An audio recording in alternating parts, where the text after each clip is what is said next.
Hello, everyone. Tom and I are very excited to bring you an exclusive look at our new film, Edge of Tomorrow. Take a look.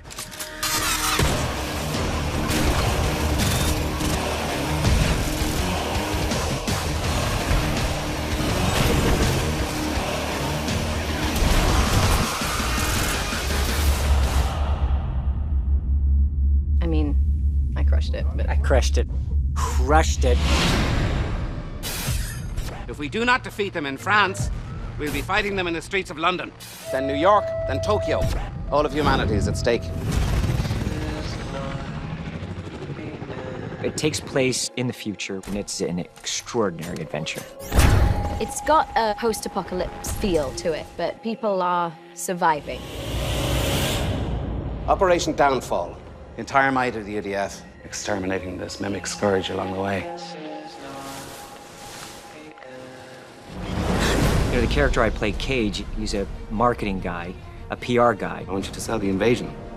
Okay. He's not a warrior in that way. He just wants to get out. He wants to survive. He wants to survive. It really comes down to survival. You ship out to the coast in 1 hour. While it is an honor general, I'm afraid I'm gonna have to decline. Thinks he can talk his way out of anything, and he still doesn't believe this is going to happen to him. It's not an offer, Major. It's an order.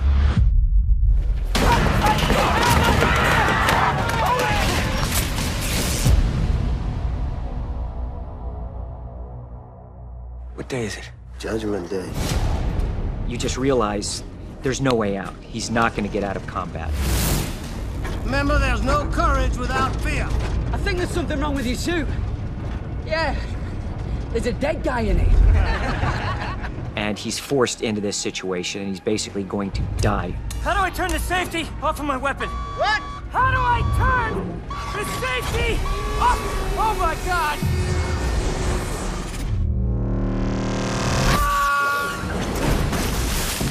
Cage killed one of these aliens, and he inherits this alien power to time loop and relive battles day after day after day. What would it be like to live the same day over and over again? I wanted the deaths, first to be terrifying for an audience. And then for it to get to the point where it becomes humorous. What the hell were you thinking? Sergeant Major Rita Brataski, who's the most highly decorated soldier in the United Defense Force, she's this rather mythical hero in the movie. It's an extraordinary badass character. I love her. Bloody hell. It's the full metal bit. She doesn't like to be called No, that she doesn't like that. But they say I in liked fact- being called. I thought that was Yeah. quite cool. Yeah. Yeah, to not play the doe-eyed damsel in distress. Not in this movie, guys. He's absolutely shocked what happens to this great warrior in front of him. Get down! We're getting slaughtered. You need to get us off this beach. But he's saving her to save himself because he's terrified. And he doesn't know what's happening to him, and this is a nightmare. Come on! Come find me when you wake up! At first, he just wants to find out, what's happening to me. Tell me so I can end this and get out. What happened to you happened to me. I had it, I lost it, okay? I feel that when Rita meets Cage for the first time, I think she despairs at the idea that this guy, who has never fought a day in his life, is the only hope to them winning the war. I think she's like, really, this guy. I mean, that's great. There's a cure. How do I get rid of this? First, I need your help. With what exactly? Winning the war. You have Rita, who's also seeing this guy that has that power, has that It's a alien valuable power. weapon. It's a valuable weapon, and now there's a chance of hope. And he enlists her help to help train him and help him survive. You hijacked their power. How do I control it? You have to die. And I think there was nothing more joyous for me than seeing you play a character who is so useless at what he's doing and inept at fighting. All right, Cage, let's see what you got. She's teaching him how to be a soldier. Keep your eyes open. The fact that I got to train him is just incredible. Stop. Wait a second. Again. Again. Again. You okay, Cage? I think I broke something. What? My back. The only thing I can feel in my lips. I think we better start over, don't you? What? by the time the training's over, he's become dangerous. You can do this. You keep coming here every day and I'll train you. You already have. So you see his struggle and you admire it and cheer for it. Sarge, the new guy. What's his name again? He's having to take on more and more of the realization that, yes, he is going to have to do this.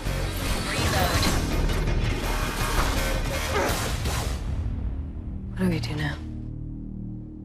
I don't know. We've never gotten this far.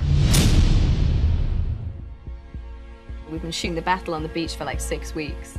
And then we went and did the farmhouse scene, and it was just lovely to have a quiet, contemplative, Beautiful set, too. beautiful The set. set was beautiful. So gorgeous. And I think it's the first time that she allows herself to open up and the guards come down.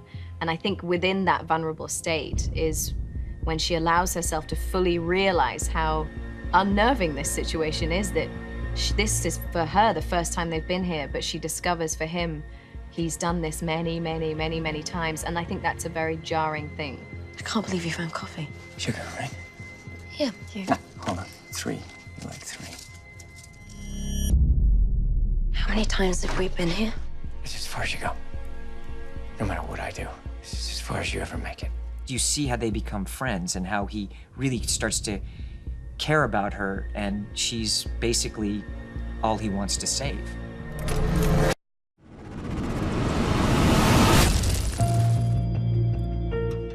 For me, the heart of this film is determination and the perseverance of the human spirit. You really feel these two characters together that are alone but want to save the world. I thought you were dead. Not yet.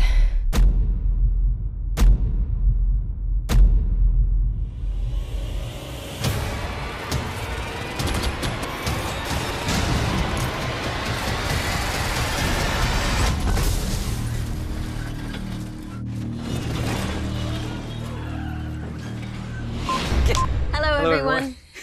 Come on, Yeah, man. we say it every time. 5 for 3. Hold it. No, and then he goes, 2, 1. The exosuit is supposed to give us this effortless power, and we can run and jump and smash and fight. I did not want to do a CGI suit so that it'll feel real to the audience. I showed up a couple of months early to really R&D the suit. The exosuit itself is very detailed. The kind of weapons that it carries are just fun, cool. I don't think anything quite prepares you for the sheer weight of the suit. The suit itself weighed 85, 90 pounds, and depending on the armament, anywhere from 120 to 125 pounds. And action! I cried on Tom Cruise the first day I put the suit on, and I didn't cry again for the rest of the shoot, but that first day I was like so overwhelmed by the weight of the suit. Everyone enjoyed the grueling aspects of that suit. And then you get used to it, and I now really love stomping around in the suit. It was exciting to be this lethal powerhouse. It's an infectious thing to be around Tom Cruise. He has this wonderful, irrepressible enthusiasm every day on set. He strived for it to be the best version of every moment, every scene, every day. It's not just action when it's done well, it's character, it's story.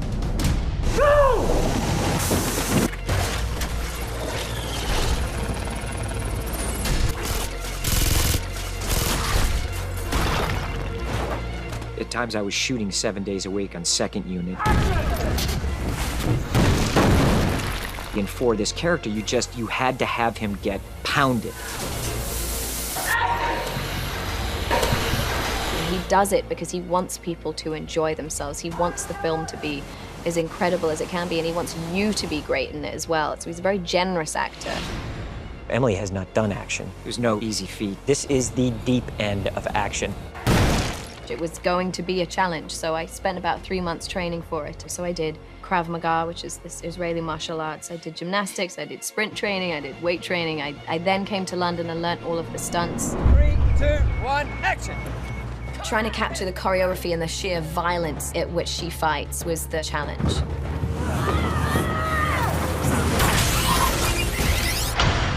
first day you thought you broke your nose. Do you know what I mean? almost did break my nose. It had to be put back into You know what I mean? You're doing stunts. I smacked myself in the face because I caught my sword on the wire, and I hit myself with my own sword. It wasn't even a cool story. It wasn't like, oh, like Tom missed a punch and smacked me in the face. You know, it was I hit my. That would be cool. Like, that would have sucked.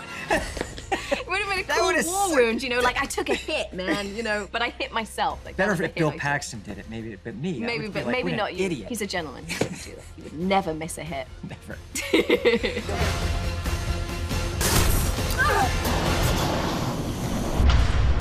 Doug Liman is someone who I've always wanted to work with. Here's a guy who takes a genre like Bourne and invests you in that world and those characters in the same manner Mr. and Mrs. Smith. His filmmaking, he's very unique and very entertaining. And action! Doug is exhilarating to work with in many ways because you never know what he's going to throw at you or what shot he wants to try next. You come out, and there it is. It was like shooting an independent, you know, Totally. big budget film, which... He's very spontaneous, Doug, you know, and Yep. that's quite, you know, exciting and exhilarating for us to be around. Somebody who's willing to try anything on the day. And he's game for anything, to the point where he'll grab the camera off the camera guy, he'll run around and pretend to be an alien for us to kind of react to, you know. Mimic! Mimic!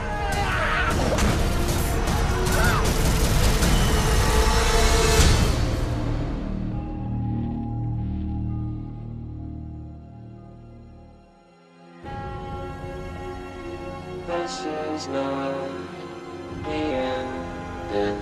What this movie's about, these unique characters in extraordinary circumstances. The film becomes about these characters wanting to do the right thing.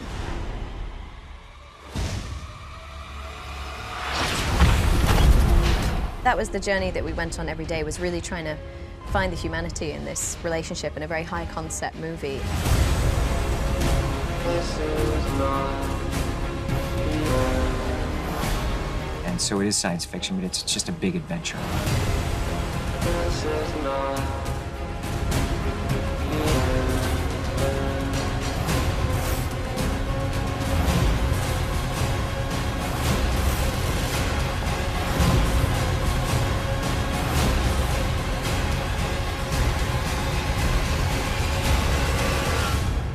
It's gonna be dark in a few hours. And curl up by the fire and open a bottle of wine. We should just reset. Whoa! I think if we look at each other and then we go, hope to see you tomorrow. Hope to see you tomorrow. It's got humor, it's got Scandal. scandal. There's like, what do you want to see? It's got it. Yeah, keep staring, No, keep staring, keep keep staring, staring. keep Who's staring, gonna keep break? staring. Who's gonna break? Okay, that's a wrap.